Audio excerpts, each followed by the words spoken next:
হয় প্ৰথমে আমি আল্লাহ পাকেৰ ওচৰত লাখৰ লাখৰ শুকৰিয়া আদায় কৰিছোঁ। আমি সবেই আলহামদুলিল্লাহ।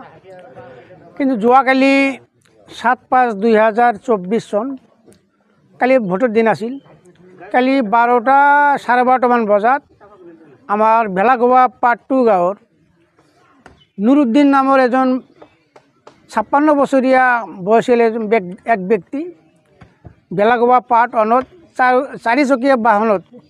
চাৰিচকীয়া বাহনৰ খুন্দা খাই মৃত্যু হৈছে। আপোনাৰ খুন্দা খাওয়ার লগে লগে আমি পেশেন্টক আমি সাপোর্টগ্রাম প্রাথমিক চিকিৎসার ভাবে সাপোর্টগ্রাম সাব সেন্টারত লৈ গৈছিলোঁ। তারপর আকৌ ডক্টরে এফআর করিলে কোকরাঝার RNB সিভিল হসপিটাল, সিভিলের পৰা আকৌ ট্ৰান্সফাৰ দিলে। তেতিয়া লৈ গ'ল আমাৰ পেশেন্টটো বঙাইগাঁও লোয়াৰ আসাম হসপিটালত। তাত যোৱাৰ লগে লগে মানে অলপমান ট্ৰিটমেন্ট হৈছিল, তাত পৰীক্ষা নিৰীক্ষা কিবা কিবি হৈছিল। তাৰ পিছতে ডক্টৰে ডেড বুলি ঘোষণা কৰিলে। এই নুৰুদ্দিনক লৈ আজি আমাৰ ভেলাগোৱা ভেলাগোৱা এৰিয়াত এটা শোকাকুল পৰিৱেশত আমি পৰিছোঁ। হাজাৰ হাজাৰ মানুহ একগোট হৈ আজি আবেলি 5 বজাত আমি তাৰ জানাজা নামাজ সম্পন্ন কৰিলোঁ। নামাজ সম্পন্ন কৰি পেলাই তাকে আমি দাফন কাফনটো কৰিলোঁ।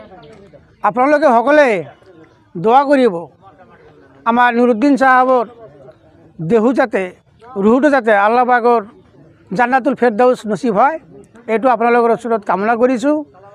তাৰ লগতে যেহেতু পৰিয়ালটো একেবাৰে দুখীয়া পৰিয়াল, মানুহজন ভাল আছিল। এই মিডিয়াৰ জৰিয়তে মই পুলিচ প্ৰশাসনক অনুৰোধ জনাইছোঁ, এই পৰিয়ালটোৰ হৈ গাঁওবাসীৰ হৈ যাতে এই পৰিয়ালটোৰ ন্যায়টো পায়।